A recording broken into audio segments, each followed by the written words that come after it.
देश और दुनिया की तमाम छोटी और बड़ी खबरों के लिए हमारे चैनल को सब्सक्राइब करना न भूलें और बेल का बटन जरूर दबाएं। नमस्कार दोस्तों, स्वागत है आपका देश लाइव में और आपके साथ मैं हूं आशी मातियागी। दोस्तों, जरा सोचिए, भारत की राजनीति में वो पल कब आता है जब एक वक्त में किंग मेकर रहे नेता अचानक प्राइम मिनिस्टर की मजबूरी बन जाए। और वो नेता कोई मामूली चेहरा नहीं, वही नीतीश कुमार जो पिछले 10 साल से एनडीए और विपक्ष के बीच ऐसे घूमते रहे जैसे पूरा सिस्टम उनकी दिशा देखकर मौसम बदलता है। दोस्तों, बिहार के इस ताजा चुनावी नतीजे ने एक बात साफ कर दी है। नरेंद्र मोदी को चाहे पसंद हो या ना हो, नीतीश अब उनकी मजबूरी बन चुके हैं और इसकी वजह सीधी सीधी है। नंबरों की ऐसी तस्वीर जिसने सत्ता का गणित ही उलट कर रख दिया। आज हम इसी पर चर्चा करेंगे, समीकरण को समझने की कोशिश करेंगे, नंबर गेम को समझने की कोशिश करेंगे। लेकिन उससे पहले आप लोगों से अपील, इंसाफ की आवाज को बुलंद करने के लिए और सच्ची पत्रकारिता के लिए हमारा यानी देश लाइव का सहयोग करें। साथ ही डिस्क्रिप्शन में दिए गए लिंक को ओपन कर ज्वाइन बटन दबाकर आप हमसे यानी देश लाइव से सीधा जुड़ सकते हैं। दोस्तों, चर्चा में आगे बढ़ते हैं। एक तरफ जेडीयू ने 85 सीटें लेकर ऐसा कमबैक मारा जिसकी उम्मीद खुद बीजेपी को भी नहीं थी।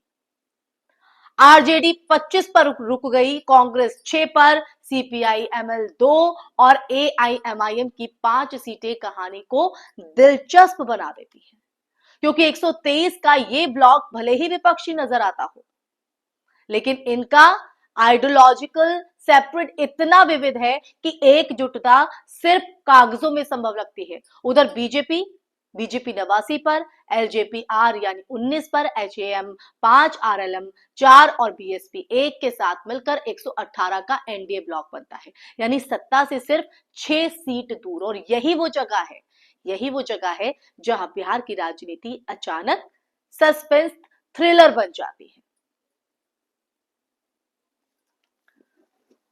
अब दोस्तों, दिलचस्प बात यह है कि दोनों तरफ किसी के पास जादुई आंकड़ा ही नहीं, और यहां एआईएमआईएम की 5 सीटें किंग मेकर बनकर खड़ी हैं, लेकिन एआईएमआईएम आरजेडी कांग्रेस लेफ्ट के साथ सहज नहीं दिखती और एनडीए के साथ तो नामुमकिन। ऐसे पूरा जो गेम है वो एक ही जगह पर आकर टिकता है।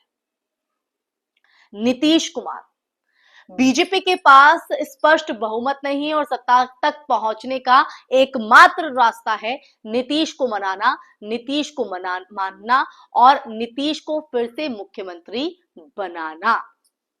सही सुना आपने, इसलिए मैंने किंग मेकर नीतीश को कहा है। यही वो वजह है दोस्तों, जिस व्यक्ति को बीजेपी पिछले कुछ सालों में लगातार कमजोर कर रही थी, साजिशन, उन्हीं नीतीश कुमार को आज दोबारा सबसे सुरक्षित दाव बनाकर आगे किया जा रहा है। इनसाइड रिपोर्ट साफ कहती है कि मोदी शाह की टीम चाहती तो जीतन राम मांझी को आगे कर सकती थी, एलजेपी को बढ़त देने की कोशिश कर सकती थी, लेकिन नतीजों ने साफ कर दिया कि बिहार अभी भी नीतीश के बिना स्थिर सरकार को इजाजत नहीं देता, कतई नहीं देता। राजनीति में इसे कहते हैं कंप्लसिव अलायंस, जहां आइडियोलॉजी नहीं, अर्थमेटिक सरकार तय करता है। दूसरी तरफ आरजेडी की 25 सीटों के बावजूद तेजस्वी के पास एआईएमआईएम के साथ लाने की नैतिक और व्यवहारिक मुश्किलें हैं। सीपीआई एमएल का जो बेस यानी एआईएमआईएम के अगेंस्ट है, कांग्रेस को पुलिस वोटों का पोलराइजेशन पसंद नहीं है और पूरी विपक्षी यूनिटी लगातार फिसलती दिख रही है। दोस्तों, ऐसे में मोदी शाह का दाव आसान है, सबसे विश्वसनीय, सबसे अनुभवी और सबसे कंट्रोलेबल ऑप्शन नीतीश कुमार। और ये नीतीश को भी पता है, वो भी वाकिफ है इस बात से, जानते हैं कि उनकी कुर्सी की ताकत सिर्फ वोटों में नहीं, उनकी जरूरत में छुपी है। और ऐसे में दोस्तों, यही वो क्षण है जहां राजनीति का सबसे दिलचस्प ट्विस्ट जो है वो सामने आता है। जो व्यक्ति बार बार एनडीए छोड़कर जाता था, वही अब एनडीए की सरकार बचाने की सबसे बड़ी शर्त है। और शायद पहली बार मोदी को नीतीश की जरूरत इतनी साफ और मजबूरी जो है वो दिख रही है। बीजेपी जानती है कि अगर नीतीश मना कर दें तो उनकी 118 वाली गाड़ी वहीं खड़ी रह जाएगी, और अगर नीतीश साथ दें तो दिल्ली तक मैसेज जाता है।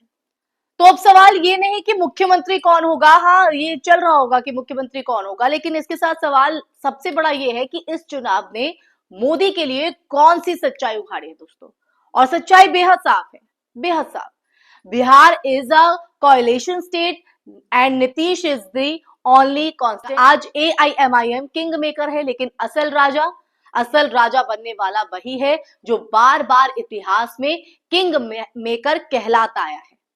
और कौन है वो? नीतीश कुमार। तो कहानी का असली जो क्लाइमेक्स है वो यही है दोस्तों। 2025 का बिहार चुनाव ये साबित करता है कि बीजेपी कोशिश करती है, कर सकती है सत्ता अकेले चलाने की, लेकिन बिहार की राजनीतिक मशीनरी अभी भी नीतीश के हाथों में है, उसका कंट्रोल। और यही वजह है कि मोदी को भी आज मानना पड़ रहा है कि राजनीति में कोई स्थायी दोस्त या दुश्मन नहीं होता। लेकिन कुछ लोग स्थायी मजबूरी बन जाते हैं, जैसा कि नीतीश बीजेपी के लिए हो रहे हैं। और इस बार मोदी की मजबूरी है नीतीश कुमार।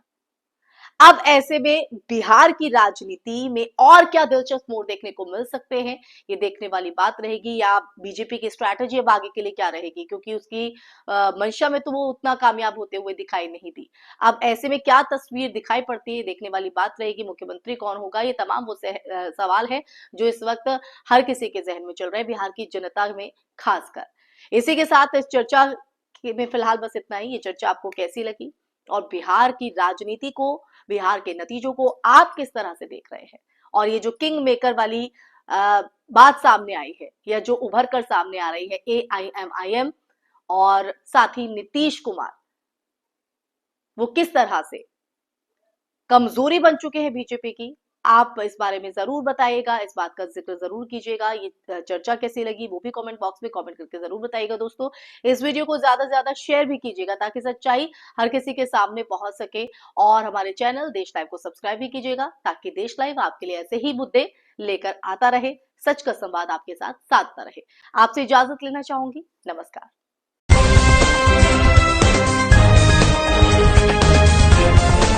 देश और दुनिया की तमाम छोटी और बड़ी खबरों के लिए हमारे चैनल को सब्सक्राइब करना न भूलें और बेल का बटन जरूर दबाएं।